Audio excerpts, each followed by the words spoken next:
बालक जो पूर्व में हिरण्याक्ष वध का तो आ गया था, हिरण्याक्ष चरित्र आ गया था, प्रभु ने वाराह बन के उद्धार किया। अब चरित्र आता है मेरे बंधुओं हिरण्यकश्यपु का। उनकी धर्म प्राण पत्नी कयादु, जो कि निरंतर प्रभु नामाश्रय में, प्रभु नामस्मरण में निमग्न रहती, डूबी रहती, निरंतर प्रभु नाम का आश्रय। पसंद नहीं था हिरण्यकश्यपु को, लेकिन तथापि बाहर से पसंद ना भी हो तो मन में थोड़ी कोई बोल सकता है, अपने मन में खबरदार, मन में उसके लिए नहीं सोचना। देखो वैसे एक बात है, हम बोल तो देते हैं, कई बार बोल भी देते होंगे कि मन में भी नहीं सोचना उसके लिए, है ना। फिर भी एक बात है मेरे बंधुओं, कोई भी काम हो तो बाहर से तो हम किसी को रोक सकते हैं, मन का थोड़ी रोक सकते हैं कि मन में प्रभु का भजन नहीं करना, आप खबरदार, जो मन में भजन किया तो नहीं। जैसे कई बार होता है ना, भजन हम नहीं कर पा रहे हैं तो क्या हुआ, मन से स्मरण करो ना। अब देखो मैं तो यहाँ पे एक बड़ी प्यारी बात कहता हूँ, कभी कभी हम कहते हैं कि गृहस्थी में प्रभु का भजन हो कैसे, बड़ा हमें मेरे बंधुओं कठिन मालूम पड़ता है। लेकिन रसखान जी ने देखो कितनी बड़ी प्यारी बात कही है। रसखान गोविंद ह्यो भजिए,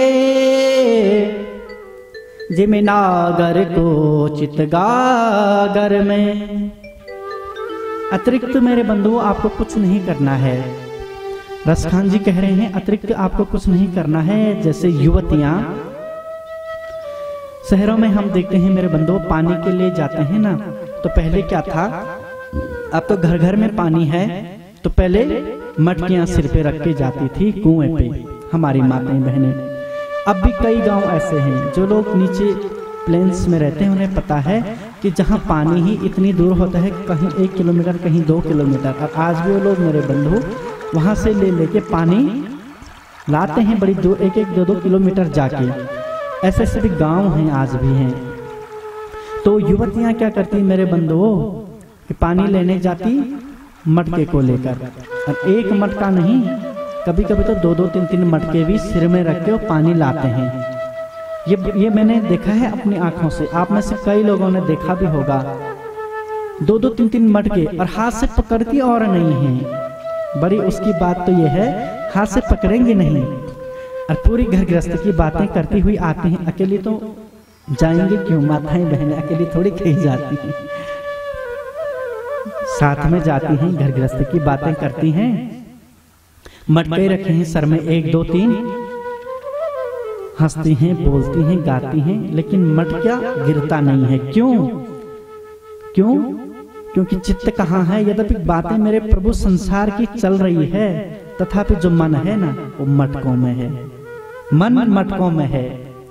रसखान गोविंद ह्यो भजिए, जिमिनागर को चितगागर में। तो मेरे प्रभु रसखान जी यही कहते हैं कि घर गृहस्थी के सारे काम करो, बातें करो, हंसो, खेलो, कूदो, लेकिन चित्त कहाँ हो, उस प्रभु के चरणों में हो। चित्त उस प्रभु का स्मरण कर रहा हो सतत। अनन्य चेता सततम यो माम स्मृति नित्य सह, तस्य हम सुलभम पार्थः नित्ययुक्तस्य योगिनः। तो उनका चित्त युवतियों का कहाँ मटके में। अगर वो चित्त थोड़ा भी उनका इधर उधर जाएगा ना तो नजर हटी और दुर्घटना घटी, ऐसा ही तो होगा। लेकिन नहीं मेरे बंधु, उनका चित्त वहीं रहेगा। इसलिए घर गृहस्थी के सारे कार्य करो, रसखान जी कह रहे हैं। लेकिन प्रभु का भजन समय नहीं मिल पाता तो कोई बात नहीं, रसखान गोविंद ह्यो भजे, इस प्रकार से भजन करिए कि चित्त हमारा वहीं रहे उस प्रभु में। दूसरी एक प्यारी सी बात मेरे बंधुओं, विक्रेत कामाखिल गोप कन्या मुरारी पादार्पित चित्त वृत्ति दध्यादि का मोह वसाद वोचत गोविंद दामोदर माधव इति। बड़ा प्यारा ये भाव मुझे लगता है। देखो ब्रजांगनाएं, ब्रज की गोपियां करती क्या है मेरे बंधुओं, दूध और दही लेके जाती हैं बेचने के लिए। और जो लोग शहरों में रहते हैं उन्हें ये पता है कि जैसे आवाज लगाते हैं ना, सब्जी ले लो, या जो भी आते हैं, जूस वाला या जूस ले लो, ज्यादातर सब्जी वाला आता है इसलिए कह रहा हूं मैं, सब्जी ले लो। घर घर पे वो घूमते हैं, आवाज लगाते हैं। कबाड़ी वाला आता है, ये कूड़े करकट का सामान लेने वाला, ये ले लो। फर्स्ट जब मैं दिल्ली में गया, मैं बोलता था ये हो क्या रहा है, आवाज कौन लगाता है इधर आके। समझ में उनकी बात और नहीं आती है। केवल जो लोग हैबिचुअल हो चुके हैं ना, आदतन जिन्हें आदत हो चुकी है, वो सुनते सुनते फिर पता लगता कि कह क्या रहे हैं। फर्स्ट में पता और नहीं लगता, आवाज लग रही है पर कह क्या रहे हैं, फिर देखना पड़ता है। तो फर्स्ट मुझे यही होता था कि यार आवाज लगाता कौन है ये, कह क्या रहे इस दोपहरी में। फिर बाहर निकलते तो देखा कोई सब्जी, कोई कबाड़ी, तब पता लगता है अच्छा ऐसा होता है। तो आवाज मेरे बंधुओं गोपांगनाएं ऐसे ही आवाज लगाती थी, कोई दूध ले लो, कोई दही ले लो, कोई मक्खन ले लो, कोई छाछ ले लो। विक्रेत कामाखिल गोप कन्या, लेकिन हुआ क्या इनके साथ, घटना क्या घटी। बोले रे मुरारी पादार्पित चित्तवृत्ति, जो इनकी चित्तवृत्ति है ना मेरे बंधुओं, वो कहाँ है, उस प्रभु के चरणों में है। गृह कार्य तो कर रहे हैं, बेच तो दूध दही रही है, लेकिन चित्तवृत्ति वहां है। तो आवाज लगानी थी दूध ले लो, दही ले लो, ऐसा नहीं कह रहे हैं, ये ऐसा कर रहे हैं गोविंद दामोदर माधवेति, कोई मेरे गोविंद को ले लो, कोई मेरे गोपाल को ले लो, कोई मेरे माधव को ले लो, कोई मेरे दामोदर को ले लो, कोई मेरे कृष्ण को ले लो, कोई मेरे कन्हैया को ले लो। क्यों? अब भूल गई कि सिर में मटकी तो है, मटकी में दूध दही है, लेकिन मुरारी पादार्पित चित्तवृत्ति, चित्तवृत्ति वहां है ना, तो मुंह से वही निकल रहा है गोविंद दामोदर माधवेति। गृहे गृहे गोपवधू कदम्बा सर्वे मिलित्वा समवाप्य पुण्यानि नामानि पठन्ति नित्यम गोविंद दामोदर माधवेति। मेरे बंधुओं स्थिति सहज में तो नहीं आती है, वर्णन आता है कि गोपांगनाएं जैसे माताओं का स्वभाव होता है ना, दो चार कहीं पे मिल जाती हैं तो बातें तो शुरू हो ही जाती हैं, बात कुछ ना हो फिर भी बात हो जाती है। ये बहुत बड़ी खासियत, क्या कहते हैं उसे, बहुत बड़ा गुण। बात कुछ नहीं है फिर भी बात चल रही है। तो ऐसे ही गोपांगनाएं मिल रही हैं सब आपस में, स्वभाव उनका भी वही है, दो चार इकट्ठी हुई और बातें कर रही हैं। लेकिन उनकी बातों में क्या है मेरे बंधुओं, गृहे गृहे गोप बधू कदम्बा सर्वे मिलित्वा, सब मिलके बातें कर रहे हैं, लेकिन उनकी बातों में भी गोविंद दामोदर माधवेति, वह कृष्ण है मेरे बंधुओं। तो जीवन में भक्ति अलग से थोड़ी, हमें कर्म, किसी महापुरुष ने कहा ना कि कर्म ही पूजा है, तो कर्म कोई अलग से करने की जरूरत। कर्म कैसे पूजा, किस प्रकार से पूजा है? पूजा का मतलब मेरे बंधुओं ये नहीं है कि हम मंदिर में गए, हमने घंटी बजाई, मंदिर में गए, हमने धूप दीप नैवेद्य चढ़ाया, हो गई हमारी भक्ति। भक्ति मंदिर में नहीं होती मेरे बंधुओं, भक्ति व्यवहार में होती है। मंदिर तो हमें सिखाता है, मंदिर तो हम एक पाठशाला है, मंदिर एक पाठशाला है तो जीवन एक प्रयोगशाला है मेरे बंधुओं। मंदिर में हमें सिखा दिया कि ऐसा होता है, लेकिन प्रयोग हमें व्यवहार में ही वो करना पड़ता है कि अब जीवन में हमारी भक्ति उतरी कि नहीं, तो व्यवहार में ही दिखेगा ना। मंदिर में तो सब भक्ति हैं, सबकी आंखें बंद ही हैं, सबके हाथ में मालाई है, सब घंटी ही बजा रहे हैं, सब जय जयकार ही कर रहे हैं। व्यवहार में भक्त बनो, मंदिर के भक्त तो ही हैं। तो कहने का अभिप्राय मेरे बंधुओं, भक्ति व्यवहार में झलके आपके।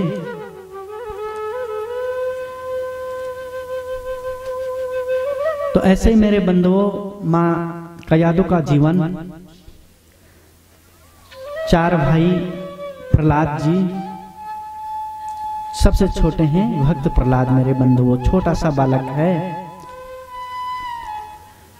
लेकिन ये भी प्रभु में आकृष्ट है, प्रभु में इसकी भी लगन लगी हुई है। होता क्या है, एक बार हिरण्यकश्यपु देखता है कि अच्छा ये तो बड़ा दुष्ट हो गया है, राम राम करता है, नारायण नारायण कृष्ण कृष्ण करता है। होते हैं ना कई लोग होते हैं कि पुत्र ने अगर कृष्ण कह दिया, बड़ा ढीठ हो गया है, ये क्या लगा रखा है सुबह सुबह किसी ने। देखो हाँ, एक बात और बताऊं मेरे बंधुओं,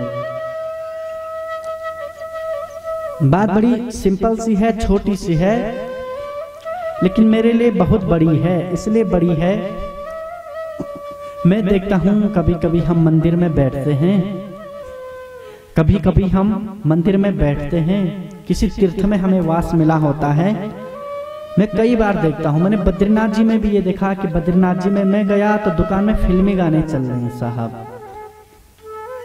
और पता नहीं मेरा महबूब आया है या चल रहा हो, जो भी आया हो, फिल्मी गाने चल रहे हैं वहां पे। अब तो ये ऐसे गाने सुनता भी कौन है, अब तो वही चलते हैं। बेबी डॉल सोने की बेबी डॉल, प्रभु जाने।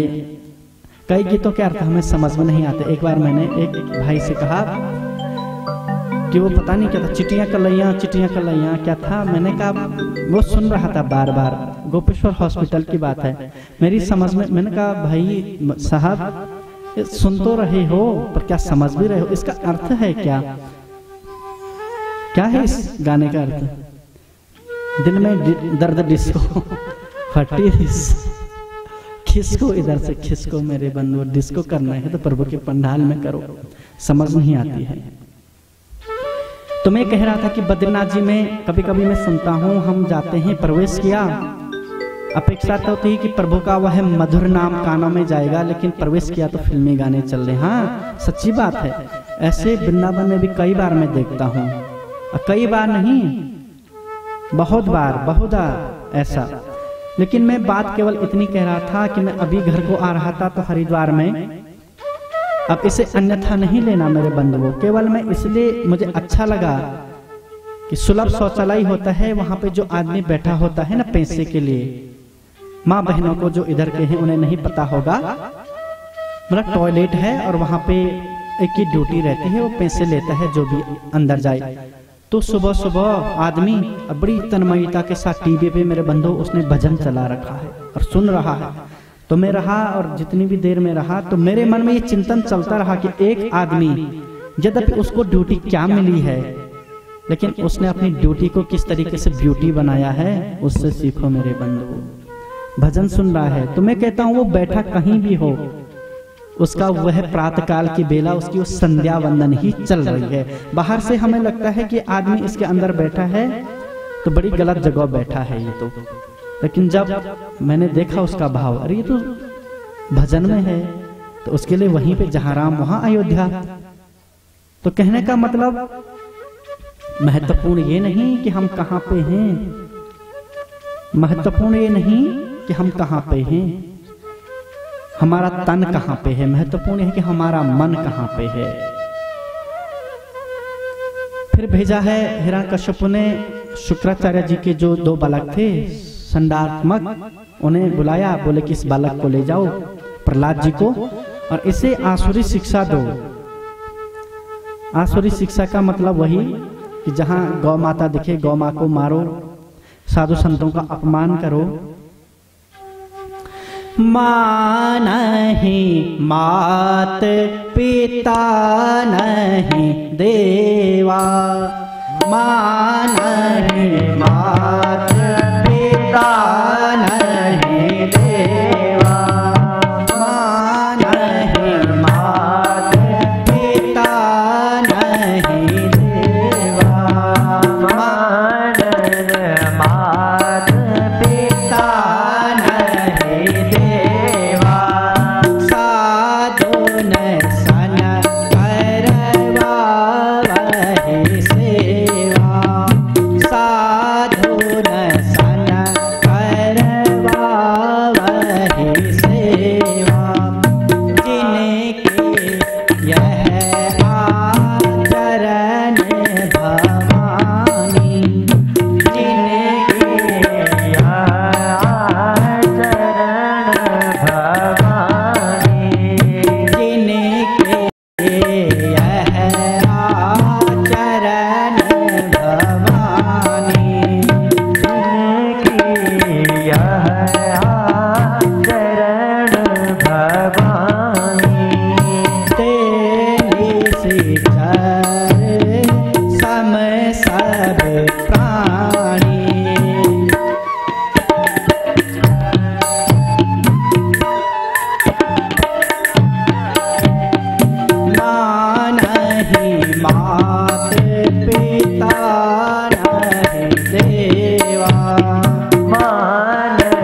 माँ को माँ न माने, पिता को पिता न माने, साधुओं के भी उपेक्षा करे, वो असुर है।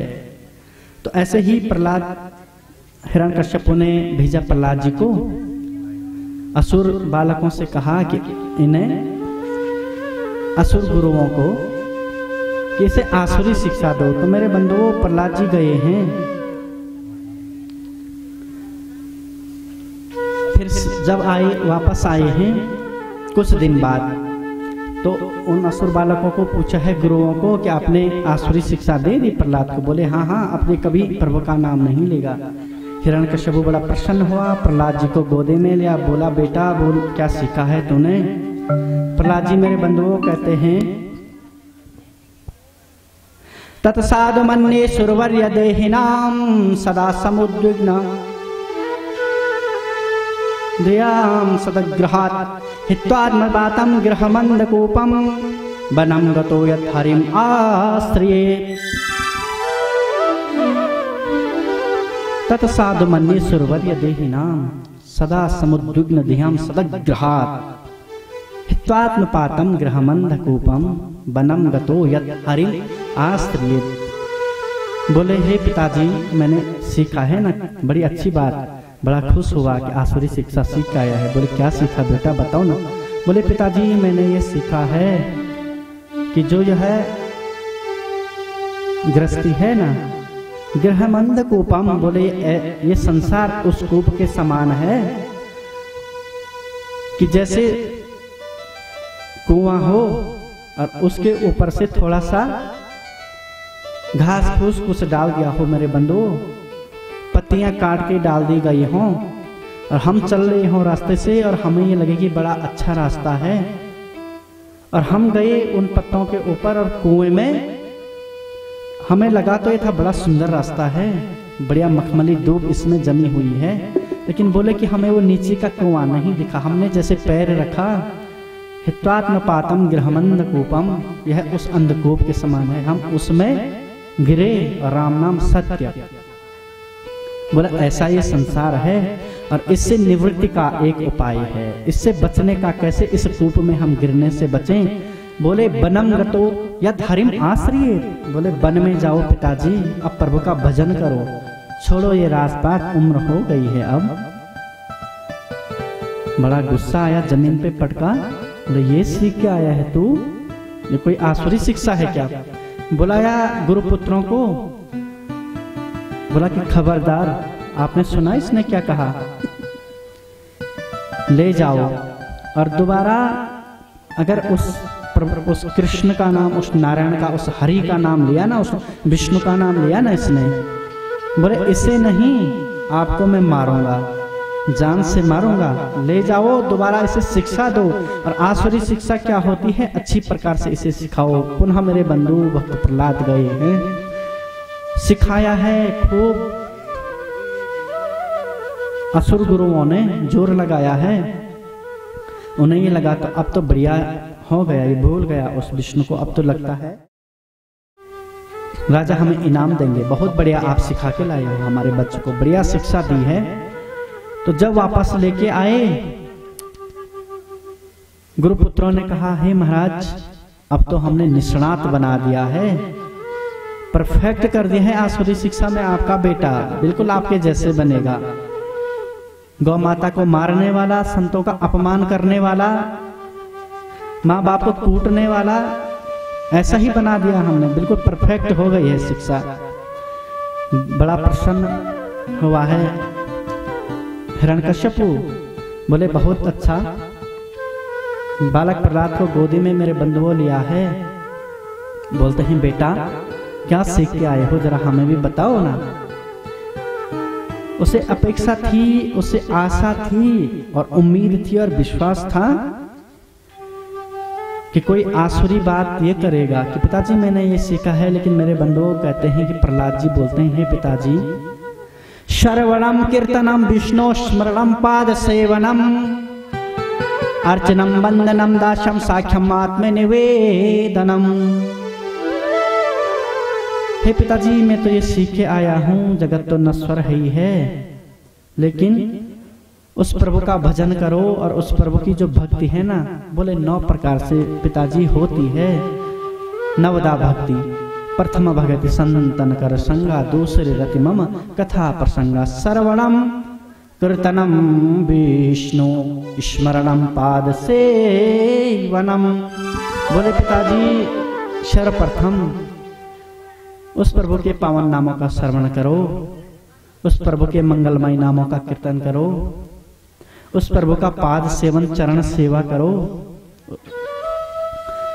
श्रवणम कीर्तनम विष्णु श्रवणम पाद सेवन, उस प्रभु का अर्चन करो, उस प्रभु का वंदन करो। उस प्रभु के प्रति ये समझो कि हे प्रभु आप मेरे स्वामी हैं, मैं दासन को दास, मैं आपका दास हूं। ऐसी दृढ़ मान्यता अपने हृदय में प्रकट करो। आत्मनिवेदनम, और हे पिताजी आत्मनिवेदन करो, उस प्रभु के चरणों में शरणागत करो, सरेंडर करो, समर्पण करो। यही विधि होय नाथ हित मोरा, सरेंडर कर दो उस प्रभु के शीश चरणों में। अच्छा ये सीख के आया है तो फिर मेरे बंधुओं धुतकार लगाई है दैत्य बालकों को। लेकिन दैत्य बालकों ने कहा कि हे राजन सच्ची बात मानो, हमने तो इन्हें आसुरी शिक्षा ही दी थी, पर आपका ये बालक वहां तो कुछ बोलता नहीं है। आपके ही सामने आके इसकी जिह्वा खुलती है, इसका मुंह खुलता है, वहां तो चुप ही रहता है। हमें क्या पता ये इसके मन में क्या चल रहा होता है। फिर तो मेरे बंधुओं बड़ा गुस्सा हिरण्याकश्यप को आया है। बोला है ठीक है, अब मैं ही इसकी खबर लूंगा, देखता हूं ये कैसे नहीं मानता है। फिर तो मेरे बंधु हिरण्याकश्यप ने अपनी कस्टडी में, अपनी देख रेख में उस बालक को रखा। बालक ध्रुव अपने आप तो प्रभु भक्ति करे ही करे, लेकिन दैत्य बालकों को भी कोमार आचरेत प्राज्ञो धर्मान भागवतानिह। दैत्य बालकों को भी मेरे बंधु प्रभु की भक्ति का रसपान कराएं, उनके हृदय में प्रभु की भक्ति प्रकट करें। बालक प्रहलाद बोले हे असुर बालकों, हे मित्रों, कोमार आचरित प्राज्ञो, उस प्रभु का मंगलमय पावन आश्रय जो ले लेता है वो अभय प्राप्त करता है, निर्भय प्राप्त करता है। उसके जीवन में आनंद ही आनंद आता है। और बचपन से ही हम और आप सबको उस प्रभु का भजन करना चाहिए। कौमार आचरित, बोले कौमार अवस्था से ही, अभी हम छोटे हैं ना, तो अभी से हम भजन करेंगे तो बड़े होके हमें सुलभता रहेगी। क्योंकि वह कृष्ण नाम मेरे बंधुओं देखो, अगर बचपन में ना लिया गया ना, एक बात सच्ची समझना, बुढ़ापे में कृष्ण नहीं निकलता है मुख से। और हमारे संतों के मुख से तो मैंने ऐसा सुना है, और बूढ़े जो हो जाते हैं ना वृद्धावस्था, तो कृष्ण नहीं बोल पाते हैं। जो वेदांती लोग होते हैं, वेदांती समझते हैं, वेदांती, वेदांती का अर्थ होता है जिनके मुंह में दांत ना हो, बिना दांत के जो हो वेदांती। कभी प्रयास करना, वो कृष्ण बोलेंगे, बोला नहीं जाएगा उनसे कृष्ण। बड़ा टेढ़ा नाम है मेरे बंधु। देखो एक भाव आज आपको मैं बता रहा हूं, हो सके फिर याद आए ना आए, अभी याद आ रहा है। लोग कहते हैं ना कृष्ण टेढ़ा है, दुनिया ज्यादातर मैं सुनता हूं बोलते हैं कृष्ण टेढ़ा है। चिंतन चल रहा था मेरे मन में, कृष्ण टेढ़ा है, टेढ़ा क्यों है वो कृष्ण? अरे जो हम सबके मेरे बंधुओं इतने पाप को उठाएगा, हम सबके पापों को कौन उठाता है? हम सबके पाप के भार को कौन उठाता है? वो प्रभु ही तो है, वो कृष्ण ही तो है ना। तो उनकी पीठ में जब हमारे इतने सारे पाप हैं, इतने सारे पापों को अपने हाथों में उठाए हुए हैं, अपने कंधे में उठाए हुए हैं, तो टेढ़ा नहीं होगा तो क्या होगा मेरे बंधु? बता, वो झुकेगा नहीं क्या? बोझ जाति गरुड़ आदमी झुको नवती। तो हमारे पापों के भार को मेरे बंधुओं उठाए हुए हैं, इसलिए मेरे कृष्ण टेढ़े हैं। बाकी तो ऐसो को उदार जग माही, सुनरी मैंने निर्बल केवल राम।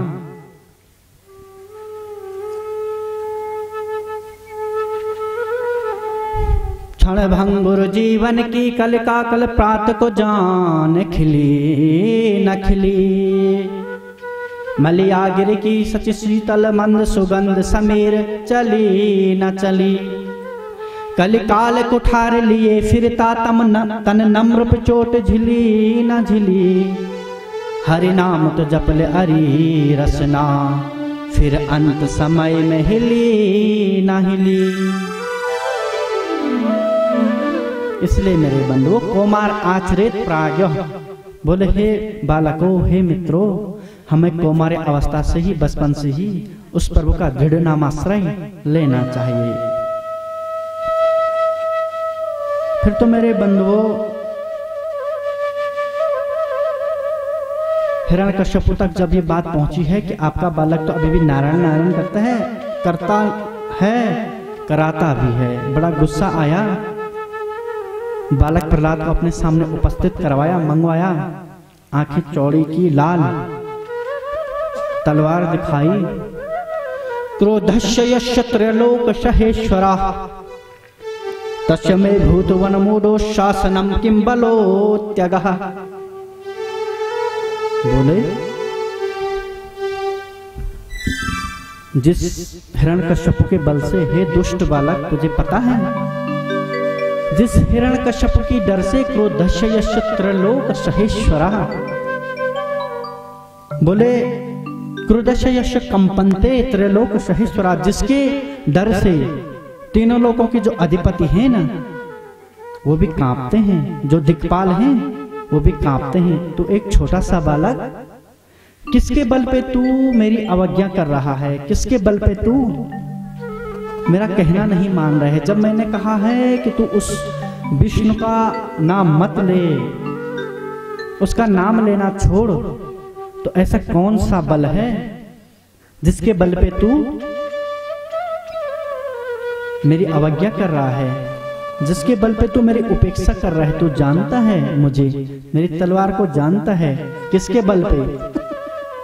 बड़ा सुंदर मेरे बंधुओं, प्रहलाद जी ने अपने पिताजी को जवाब दिया है। प्रहलाद जी कहते हैं, हे पिताजी, हे असुराज, न केवलम मे भवतश्च राजन, सवेवलम बलिनाम च परेशाम, परेवरे मिष्ठिर जंगमाये, ब्रह्मादयो येन वशम प्रणेता।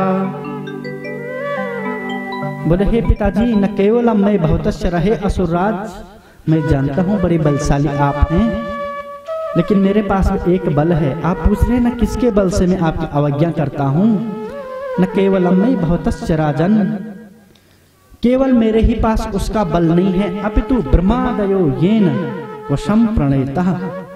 बोले ब्रह्मा आदि, शेष महेश सुरेश आदि भी जिसके बल से चलायमान है ना, मया दक्षिण प्रकृति छूयते सचराचरम। बोले जिसके बल से यह समस्त सृष्टि चल रही है, जिसके बल से ब्रह्मा उत्पत्ति करते हैं, जिसके बल से शिव संहार करते हैं, शेष महेश अपने अपने कार्यों में जिसके बल से संलग्न रहते हैं, जिसके बल से इंद्र वर्षण करता है, जिसके बल से सूर्य ताप हमें देता है, जिसके बल से वायु बहती है, जिसके बल से इंद्रदेव वर्षा करते हैं, बोले मेरे पास उसका बल है। न केवल मैं भवतस्य राजन, केवल मेरे ही पास उसका बल नहीं है, तीनों लोग जिसके बल से चलते हैं ना, उसका बल है मेरे पास।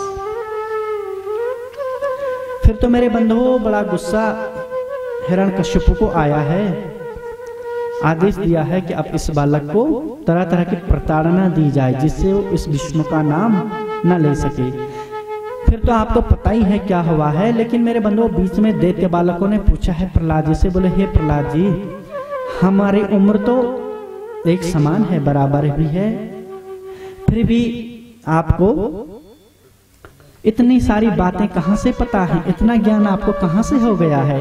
तो मेरे बंधुओं, प्रहलाद जी ने वह पूर्व चरित्र सुनाया है, जब मां कयादु को देवराज इंद्र अपहरण करके ले गए, फिर नारद जी ने मां कयादु को अपने पास रखा है। मेरे बंधुओं, तो वहां पे प्रभु चर्चा चली है, मां कयादु और देवर्षि नारद नित्य प्रभु की चर्चा परिचर्चा करते, प्रभु की कथा नित्य देवर्षि नारद सुनाते। तो वो कथा प्रहलाद जी कहते हैं, मैंने वहां अपने माँ के गर्भ में सुनी है, मैंने, हो भी क्यों ना मेरे बंधुओं। इसीलिए कहते हैं गर्भस्थ माता जो होती है ना, गर्भस्थ, उनकी तो बहुत बड़ी मेरे बंधुओं जिम्मेदारी होती है कि गंदे दृश्य न देखें, गंदे पदार्थों का सेवन न करें, गंदी बातें श्रवण न करें, गंदा न बोले, न देखे, न सुने। बच्चे पे प्रभाव पड़ता है मेरे बंधुओं। कल को हम कहते हैं ना हमारा बच्चा कहना नहीं मान रहा है, मैं लोड़वल में वो बोली नहीं मानो नहीं, वो लोड़ दो खन तुम अपने ससु बोले कति मौन, अब तुम बोले नहीं मौन, तुम बोल भी कौ मौन था, वो देखने लगी सी मैं माल एक ने मैं तुम अपने माँ के लिए मानो। प्रभाव पड़ता है मेरे बंधुओं। शास्त्र प्रमाण ही इस बात के, केवल शास्त्र ही नहीं, साइंटिफिकली भी ये बात प्रूफ हो चुकी है। विज्ञान भी इस बात को कहता है, जब शिशु गर्भस्थ रहता है ना, उस समय हमारी क्रिया प्रतिक्रिया, हमारी जो जीवनचर्या है उसके जीवन पर बहुत गहरा मेरे बंधुओं प्रभाव पड़ता है। इसलिए प्रहलाद जी कहते हैं, वहां पे मैंने प्रभु की वार्ता सुनी है, वहीं से उस नारायण के प्रति मेरी जो भक्ति है वो दृढ़ हुई है। फिर तो मेरे बंधुओं प्रहलाद जी को कभी पर्वत से गिराया गया, कभी हाथियों के नीचे कुचलाया गया, कभी होलिका नाम की बुआ ने आग में अपनी गोदी में रखा, होलिका की होली हो गई, प्रहलाद जी ज्यों के त्यों निकल आए। कभी जहर पिलाया गया, लेकिन जो उस प्रभु का है ना मेरे बंधुओं, जो रक्षक रणे बणे आपत्ति में वृथा डरे न कोई, जो रक्षक जननी जठर सो हरि गया न सोई।